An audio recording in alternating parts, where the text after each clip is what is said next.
கேடி fans எல்லாருக்குமே ரொம்பவே சூப்பரான ஒரு குட்டி ரிவ்யூ தான் இந்த வீடியோவில் நம்ம பார்க்க போகிறோம். நம்ம சேனலை மறக்காமல் சப்ஸ்கிரைப் பண்ணிவிடுங்க. பக்கத்தில் பெல் ஐக்கான் இருக்கும், அதையும் ப்ரெஸ் பண்ணிவிடுங்க. வாங்க வீடியோக்குள்ளார போகலாம். கார்த்திக் எப்படியாவது நான் நகையை மீட்டு கொண்டு வர்றேன் பாட்டி அப்படின்னு சொல்லிட்டு பாட்டிக்கிட்ட சொல்லிட்டு கிளம்புறாங்க. வீட்டில் இருந்து கிடச்ச ஒரு புளி பல்லுன்னு சொல்லுவாங்க இல்லையா, அதை தாய்த்தா பண்ணி இது பண்ணி போடுவாங்க. ஸோ அந்த ஒரு அதை தாயத்தை எடுத்துக்கிட்டு கிளம்புறாங்க. அதுக்கப்புறம் அந்த ஒரு விஷயத்த நினச்சி பார்க்குறாரு, இதை நம்ம எங்கேயோ பார்த்துருக்கோமே அப்படின்னு சொல்லிட்டு. அப்போது தான் அந்த ஊருக்கு வர்றதுக்கு முன்னாடி 2 டேஸ் முன்னாடி பார்த்திங்கன்னா அந்த திருவிழாவில் ஒருத்தரை இடிச்சிட்டு வந்திருப்பாங்க நம்ம கார்த்திக். அப்போது அவங்க கழுத்தில் இருக்கிறத கவனிப்பாங்க.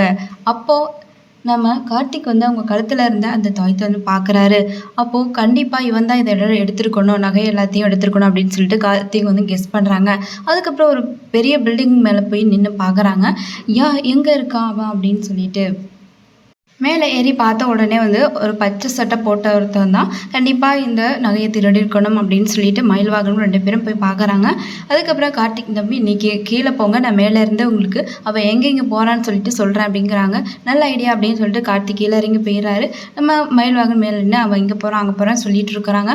வீட்டில் சந்திரா கண்டிப்பாக நகையெல்லாம் கொண்டுட்டு வர மாட்டாங்க, இன்றைக்கி ஊருக்காரங்க முன்னாடி இவங்க அசிங்கப்பட வேண்டியதான் அப்படின்னு சொல்லிட்டு இருக்கிறாங்க. நம்ம சாமட்டீஸ்வரிக்கிட்டையும் கண்டிப்பாக ஏதோ ஒரு பிரச்சனை போல இருக்குது, அதான் இன்னும் வரல அப்படிங்கிற மாதிரி சொல்கிறாங்க. நம்ம கார்த்திக் வந்து பார்த்திங்கன்னா அந்த ரவுடியை வந்து நகை எடுத்த ரவுடியை வந்து பிடிச்சி அந்த நகை எங்கே இருக்குது, யார்கிட்ட இருக்குது அப்படிங்கிற மாதிரிலாம் விசாரித்து அந்த நகையை வந்துட்டு நல்லபடியாக வந்து காப்பாற்றி கொண்டு வராங்க. கொண்டு வந்த உடனே நம்ம பாட்டிக்கிட்ட கொடுத்துட்டு பாட்டி ரொம்பவே சந்தோஷப்படுறாங்க.